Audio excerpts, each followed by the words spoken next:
तर hello guys, आज आपण बघणार आहे no onion no garlic veg gravy. म्हणजेच काय, तर बिना कांदा लसूणची भाजी कशी बनवायची. तर इथे आता तुम्ही बघू शकता, इथे मी घेतले एकदम फ्रेश हिरवे मटार. तर साधारण मी इथे 1 वाटी घेतले. तुम्ही तुमच्या आवडीनुसार भाज्या कमी जास्त करू शकता किंवा वाढवू शकता. तुम्हाला ज्या भाज्या ॲड करायच्या असेल, तुम्ही यामध्ये पनीरसुद्धा टाकू शकता. तर आता बघा, मी इथे एक मोठा साईजचा बटाटा घेतला आहे. तो मी अशा प्रकारे कट करून घेणार आहे. त्यानंतर घेतले आहे मी इथे गाजर. आता ते सुद्धा मी बारीक स्लाइसमध्ये कट करून घेणार आहे. तुम्ही बघू शकता, आता इथे मी गाजर कट करून घेते. तर आता हे गाजरसुद्धा इथे कट करून झाले. आणि इथे घेतली आहे मी एक शिमला मिरची. त्याचीला मी एक क्यूब्समध्ये कापून घेणार आहे.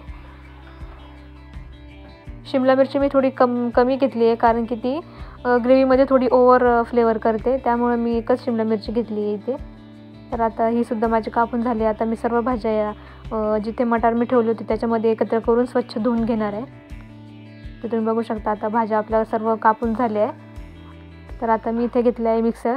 आता इथे मी काय घेतलं आहे, 1 वाटी भरून काजू घेतले, ज्यांना मी रात्रभर भिजवून ठेवलं होतं. आता त्यानंतर घेतले आहे मी ते 6 ते 7 हिरव्या मिरच्या. त्यानंतर घेतला आहे मी एक मोठा साईजचा टोमॅटो कट करून. आपण कांदा लसूण यूज करणार नाही, तर आपली ग्रेव्ही यामध्येच तयार होणार आहे. तर त्यानंतर घेतलं आहे मी अर्धा इंच अद्रक, ज्याचे मी असे बारीक बारीक काप करून घेतले. तर आता याची आपण एकदम स्मूथ प्युरी बनवून घेणार आहे. तुम्ही बघू शकता, एकदम व्यवस्थित आपलं इथं मिश्रण बारीक होऊन झालं आहे. आता एका साईडला ठेवून घेते मी. आणि इथं आता गॅस ऑन करून एक नॉनस्टिक कढई घेतली आहे, ज्यामध्ये आपण ही ग्रेव्ही बनवणार आहे. तर आता मी इथे घेणार आहे 1 मोठा कप भरून तेल थोडं मी इथे जास्त घेणार आहे, तर कारण की आपण ग्रेव्ही बनवणार आहे, तर त्याला तेल थोडं जास्त लागेलच. तुम्ही बघू शकता, आता इथे तेल गरम झाले. तर आपण स्वच्छ धुवून ठेवलेल्या होत्या ज्या भाज्या, त्या आता मी तेलामध्ये थोड्या फ्राय करून घेणार आहे, म्हणजे नंतर थोडंसं आपल्याला प्रॉब्लेम होणार नाही शिजवायला. तर आता इथे 2 ते 3 मिनिट व्यवस्थित मी हाय फ्लेमवर या सर्व भाज्या फ्राय करून घेणार आहे. तुम्ही बघू शकता, आपण आता हे व्यवस्थित फ्राय करून घेणार आहे मी. तर आता या इथे भाज्या सर्व फ्राय करून झाल्या आहेत. आता मी याला एका कटोऱ्यामध्ये काढून घेणार आहे सर्व. तर तुम्ही बघू शकता, आता इथे मी सर्व भाजी फ्राय करून मी याच्यावर काढून घेतली आहे.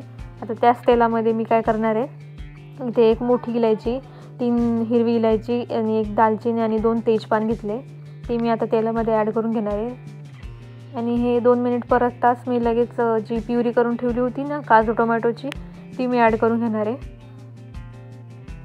तुम्ही बघू शकता, आता मी इथं सर्व प्युरी ॲड करून घेतली आहे. आता हे आपल्याला कंटिन्यू हलवायचं आहे, कारण की जळायला नको ही ग्रेव्ही. आणि व्यवस्थित मिक्स होऊन अशी एकदम व्यवस्थित परतली पाहिजे. तुम्ही बघू शकता, आता इथे 2 मिनटं झाले ही ग्रेव्ही परतून. तर आता इथे मी अजून मिक्स करून घेणार आहे थोडंसं, आणि अजून व्यवस्थित अशी तेलामध्ये फ्राय करून घ्यायची आहे, जेणेकरून टोमॅटोची जी आपण पेस्ट करून टाकली ती कच्ची राहणार नाही. तर तुम्ही बघू शकता, आता इथे बऱ्यापैकी भाजी आपली शिजून तयार आहे आणि तेलसुद्धा सुटलं, तुम्ही बघू शकता. आता ह्या ठिकाणी आपण मसाले ॲड करू, जे की इथे मी घेतले अर्धा चमचा हळद आणि 1 ते 1.5 चमचा इथे मी घेतले लाल तिखट.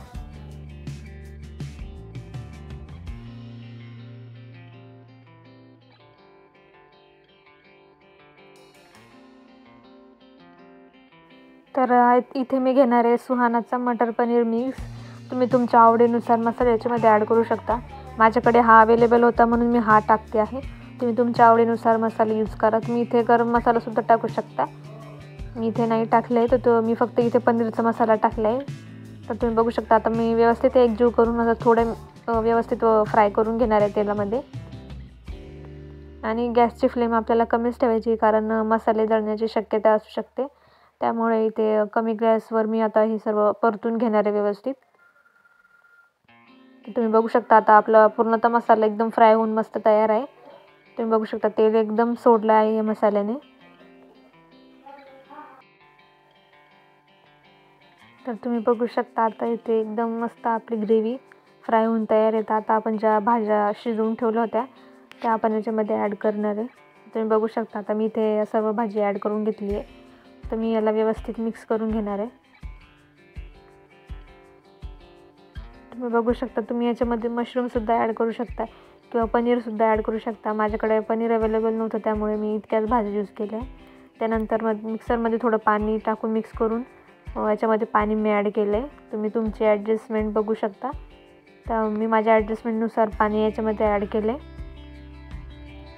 आता इथे मी टाकणार आहे चवीपुरतं मीठ आणि थोडीशी मी इथे बारीक चिरून ठेवलेली कोथिंबीरसुद्धा ॲड करून घेणार आहे. तर तुम्ही बघू शकता. आता ही 4 ते 5 मिनिटं व्यवस्थित आपल्या ह्या भाज्या थोड्या शिजवून घ्यायच्या आपण. गॅसची फ्लेम मी कमीच ठेवली आहे, तुम्ही बघू शकता. आता इथे मी थोडंसं हे शिजवून घेणार आहे. तर आता इथे व्यवस्थित आपली भाजी शिजवून तयार आहे. तर इथे मी घेतली आहे अर्धा चमचा कस्तुरी मेथी, याने खूप छान फ्लेवर येतो. आता हे सुद्धा मी मिक्स करून घेणार आहे व्यवस्थित. तर तुम्ही बघू शकता. आता इथे मी व्यवस्थित मस्त मिक्स करून घेतले आणि भाजीसुद्धा आपली बऱ्यापैकी शिजली. आता या स्टेजमध्ये मी ॲड करून घेणार आहे फ्रेश क्रीम. हे ऑप्शनल आहे, तुम्ही ॲड केलं तरी चालेल, नाही केलं तरी चालेल. तर आता ही सुद्धा मी व्यवस्थित मिक्स करून घेणार आहे. तर इथे आपली भाजी बनवून तयार आहे. तर आता इथे मी थोडीशी कोथिंबीर उरली होती, मी ती वरतून टाकून घेणार आहे. तर आता इथे आपली भाजी सर्व करायसाठी तयार आहे, तुम्ही बघू शकता. तर इथे आपली नो ऑनियन गार्लिक ग्रेव्ही बनवून तयार आहे. तुम्ही ही रेसिपी नक्की ट्राय करा आणि व्हिडिओ आवडल्यास चॅनलला सबस्क्राईब नक्की करा. आणि व्हिडिओ लाईक करायचं विसरू नका. Thank you so much for watching.